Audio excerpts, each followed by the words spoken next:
사장님과의 대화를 통해 정말 많은 것을 배우고 느낄 수 있었던, 제게는 정말 더할 나위 없이 완벽했고 만족할 수 있었던 현장이었습니다.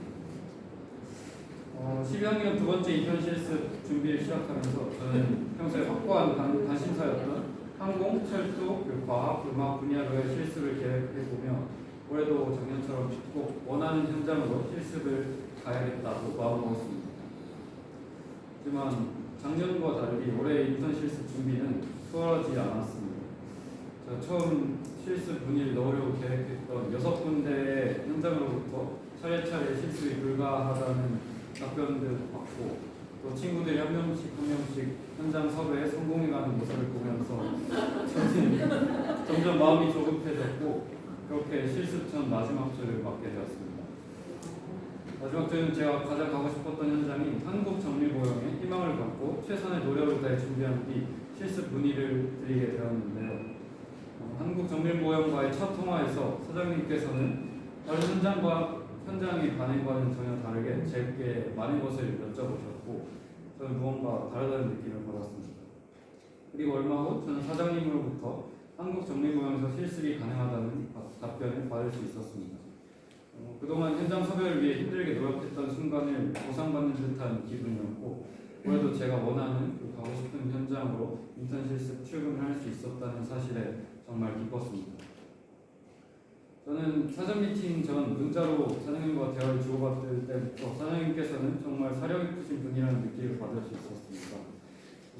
사전 미팅과 첫 출근을 통해 사장님과 한국정밀모형에서 일하고 계신 사모님 그리고 과장님을 처음 배웠을 때는 모두 정말 좋은 분들이라는 인상을 받을 수 있었고, 실습 기간 동안 무엇보다 이렇게 좋은 분들과 함께 2주간 시간을 보낼 수 있다는 사실에 정말 저는 기뻤습니다. 그리고 한국정밀모형은 아까 소개해드렸듯이 경기도 군포시에 위치해 있습니다.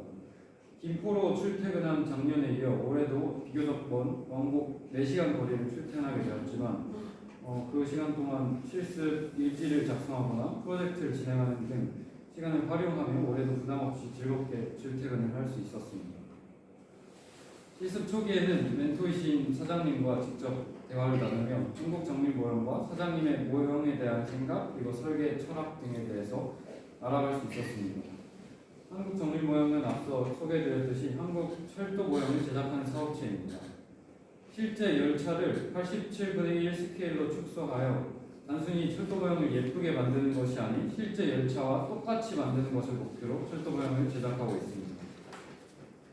사장님께서는 이 목표를 달성하시기 위해 설계도도 참고하고, 또 설계도를 통해 알 수 없는 부분은 실제 열차를 측정하고 눈으로 본 것을 바탕으로 모형을 설계하시고 계셨습니다. 열차의 사소한 부분들까지 구현해 완벽한 퀄리티의 철도 모형을 제작하기 위해 많은 시행착오를 거치며 노력하고 계시구나 느낄 수 있었습니다. 또한 한국정밀모형의 철도 모형은 모든 제작 공정이 다 수작업으로 이루어지고 있어 이렇게 완성된 철도 모형만 봐서는 느낄 수 없는 엄청난 가치 역시 지니고 있음을 깨달을 수 있었습니다. 저는 실습 기간 동안 크게 2가지 일을 진행했는데요. 첫 번째는 철도 모형을 제작하는 일이었습니다. 실습 전에 저는 한국정밀모형으로 인턴 실습을 갔을 때 모형 제작에 관해서는 하나도 아는 것이 없는 제가 제작에 도움을 드릴 수 있는 부분이 있을까 걱정했었지만, 실습이 시작되고 저는 모형 제작 공정에 직접 참여하며 생각보다 많은 일들을 해볼 수 있었습니다. 한국정밀모형의 철도 모형은 기계로 가공한 브라스라 불리는 황동을 사용하여 납땜을 통해 제작됩니다. 한 대 기관차당 거의 수백 가지에 달하는 부품들이 사용되어 제작되는데요. 납땜을 통해 조립하기 위해 필요한 부품들을 가공하는 것이 저희 업무였습니다. 제가 가장 많이 한 제작 공정은 금형 틀에서 기관차의 부분에 사용되는 작은 부품들을 총 약 제가 실습 기간 동안 15,000개 가량 떼어낸 작업을 했는데요. 이렇게 떼어낸 작업이 제가 가장 많이 한 제작 공정이었습니다. 그리고 또 모형에 들어가는 부품들을 모형 제작을 할 수 있는 형태로 이렇게 누르고 구부리거나 또 자르고 접는 등의 가공 작업도 해보았습니다.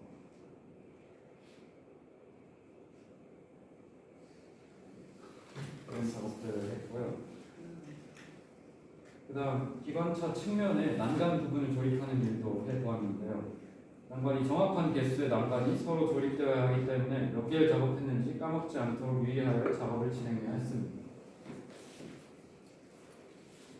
그리고 무궁화호 객차 구매 시 동봉되는 행선판 스티커와 그 레터링 시트를 봉투에 넣어 포장하는 작업과 또 무궁화호 객차의 박스 뚜껑을 조립하는 작업도 해보았습니다.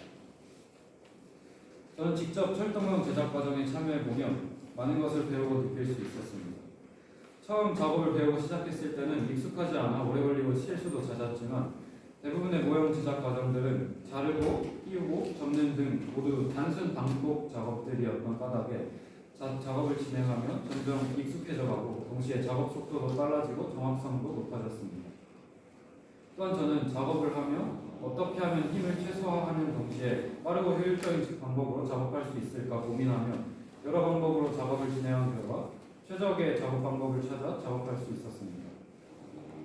이렇게 하루 종일 몇만 개의 부품을 가공하는 작업을 해도 그 부품은 한 기관차당 한두 개밖에 사용되지 않기 때문에 모형 제작은 굉장히 느리게 진행될 수밖에 없다는 것을 직접 느낄 수 있었는데요. 정밀 철도 모형을 제작하는 일은 시간과 정성을 충분히 들여야 나올 수 있는 결과를 만들어내는 일이라 말씀하신 사장님의 말을 이해할 수 있었습니다. 또한 작업을 하면 이런 사소한 부품들이 모여 엄청난 디테일의 철도 모형을 이뤄낸다는 점, 그리고 그 디테일을 위해 많은 노동을 필요로 한다는 점과 하나의 완성된 모형이 공장처럼 뚝딱 나오는 것이 아닌 이 모든 제작 과정이 이렇게 정교한 수작업을 통해 이루어진다는 것을 몸소 체감하고 이해할 수 있었습니다. 또 이렇게 부품을 가공하는 반복적인 일을 익숙해져서 계속 하다 보면은 종종 다른 생각을 하는 여유도 생기는데요. 저는 그럴 때마다 회사가 기찻길 바로 옆에 있는데 작업을 하면 회사 바깥으로 보이는 기차들을 구경하거나 또 옆에서 같이 작업하고 계신 사장님, 그 사모님과 대화를 나누곤 했습니다. 저는 두 분과의 대화를 통해서도 새로운 것들을 알아가고 배워갈 수 있었습니다.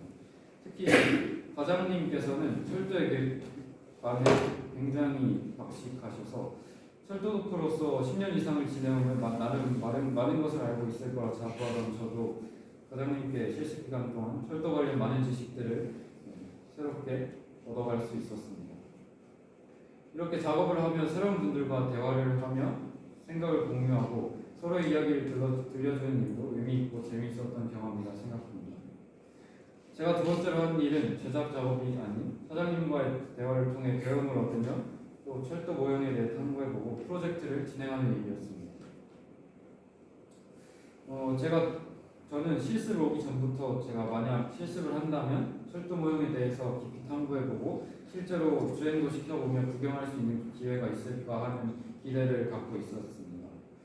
이 기대는 사실 어릴 적부터 제가 가져왔던 소망이기도 한데요. 이번 인턴 실습을 와서 그 소망을 또 이렇게 한국 정밀 모형의 철도 모형을 통해 이룰 수 있어 저는 정말 영광이었습니다. 저는 2주 동안 하루도 빠짐없이 모형을 구경했습니다. 실습 마지막 날까지도 이렇게 많이 봤는데도 모형을 보고 탄성을 내지를 만큼 이렇게 한국 정밀 모형의 철도 모형은 제 큰 흥미를 준 신기하고 감탄스러운 존재였습니다. 그리고 저의 프로젝트 주제는 한국 정밀 모형의 제품들 중 무궁화호 객차를 비롯한 여러 모형들에 대해 탐구해보며 리뷰하는 글을 쓰는 것이었습니다. 프로젝트를 진행하면서도 다양한 철도 모형을 접해볼 수 있었고 또 모형에 관해 과장님과 사장님께 직접 설명을 듣는 등 실습 기간 동안 철도 모형을 정말 가까이 하며 원없이 볼 수 있었습니다. 또 하루는 모형을 구매하러 회사에 직접 방문한 손님께 제가 모형에 대해서 직접 설명을 드린 적도 있었는데요. 처음엔 제가 감히 설명을 드려도 될까 걱정이 되었었지만 사장님께서 그동안 저의 행동과 생각들을 바탕으로 한 신뢰가 있었기에 믿고 설명을 맡길 수 있었다고 말씀하시고 설명도 매우 잘했다고 해주셔서 뿌듯하기도 했습니다. 또 사장님께서는 놀랍게도 다방면으로 많은 능력들을 가지고 계셨는데요. 요즘 제가 가장 놀랐던 것은 음악에 대해 굉장히 박식하시고 또 피아노, 기타, 하모니카 등의 악기도 독학으로 다룰 수 있으셨다는 것이었습니다. 또 하루는 사장님의 기타 반주에 맞춰서 제가 리코더 연주를 해보기로 했습니다. 이렇게 실습 전에는 전혀 생각지도 못했던 일들을 해볼 수 있어서 더욱 알차게 실습 기간을 보낼 수 있었다고 생각합니다. 이번 인턴 실습 주간은 그 어느 때보다 빠르게 지나갔던 2주였던 것 같습니다. 그 2주간 좋은 분들과 함께 좋아하는 일을 하며 지낼 수 있어 행복했고 정말 많은 일들을 직접 경험해보며 그 속에서 실습 전 제가 상상할 수 있었던 것보다 훨씬 많은 또 어디에서도 경험할 수 없는 부분들을 새롭게 느끼고 배울 수 있었습니다. 또 제 스스로도 많은 성장을 이룬 의미 있는 시간이었다고 생각합니다. 이외에도 2주간 경험하고 해보았던 일이 정말 많은데요. 제가 시간 문제로 발표에 다 담지 못했습니다. 하지만 그만큼 2주를 꽉 채워 알차게 실습을 진행했던 것 같아 뿌듯하기도 합니다. 사장님과 과장님께서는 실습 마지막 날 실습 기간 동안 제가 한 일들이 회사에 큰 도움이 되었다고 말씀해 주셨습니다. 실습 전 최소한 회사에 폐해를 끼치는 일만 없도록 주어진 상황에서 최선을 다해 실습에 임하자고 생각했던 저에게 두 분께서 해주신 말씀은 제게 정말 보람찼던 한마디였고 저 역시 회사에 도움이 될 수 있어 정말 기뻤습니다.